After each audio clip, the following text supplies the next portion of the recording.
shares a house with Mo Farah in Teddington. Bernard Lagat, American now, of course, running very well at all distances. 1500 still his strong suit, but no slouch at 5,000 meters either.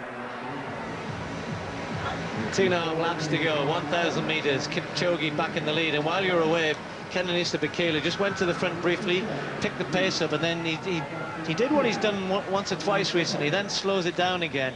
And I think he likes to wait for that last lap kick, as he is certainly going to have now as we approach this time with 2 to go.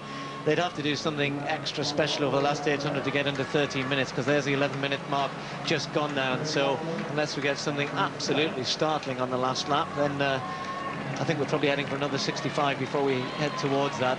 They're all there, though. Mottram just struggling a little bit, but he's still at the back of that group. The pace dropped a little bit. Mottram came back. He was struggling, but he's going to have to work quite hard to hold this. I would have thought under normal circumstances and feeling confident, and he's a little race short at the moment, that Mottram would have wanted to have taken this out by now, and I think he's just happy to be hanging on in there. But Lagat's still looking comfortable. I said that before, but this is not uncharted water for him, although his more favoured distances are 15 and 1 mile.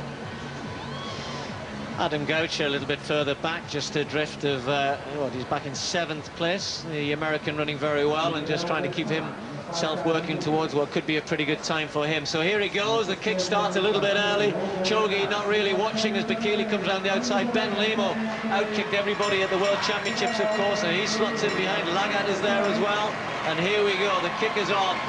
Bekele, though, striking. He's got Chogi in there, he's got Kipchoge, and he's got Bernard Lagat. Looks behind, they're all there, 3 of them. These 3 men have all got good pace.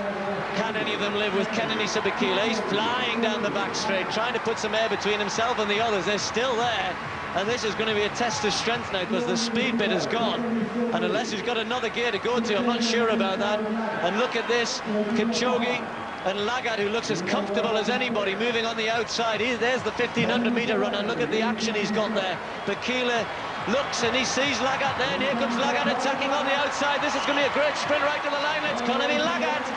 Lagat, the American, now kicking away.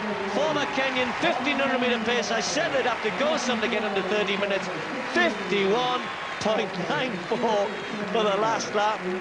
Well, it wasn't quite reducing it to a 1500-meter race, because the pace was good, to be honest, but that is a superb performance. And you know, if Lagat runs like that, then he really should be looking towards that event, the World Championships, the Olympic Games, because although he's still a threat at 1500, that's the best man he's beaten there.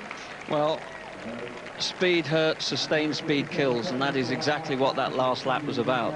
And Bekele did everything we've seen him do in the past. He kicked, as you said, Steve, actually a lap beforehand, he just dabbed the accelerator, just literally had a little mental rehearsal going through the gears, but really kicked for home, got the daylight.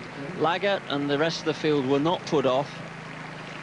And this was terrific running. And again, as we said earlier, these guys suddenly become sprinters, arm action, relaxed, controlled speed. And that's what this is about. Lagat never let Bekele out of his sight, and when it really mattered, the 1500-meter runner came through. But this could well be the bridgehead through to 5,000 for him. Well, as I said, he runs for the US now, former Kenyan. Waited his time to represent America, did it the right way, and he's a very, very nice guy, Bernard Lagat, and I'm really delighted for him. Wonderful performance, rewarded with a personal best by just 700ths of a second, but I think the victory over Bekele will be the thing that he'll remember most from this. They're 4 men who are probably amongst the best exponents at sprint finishes as well, and he's come out on top. Well, they were never under 13-minute pace other than the first and the last lap, which tells you a lot about the way that was run tonight.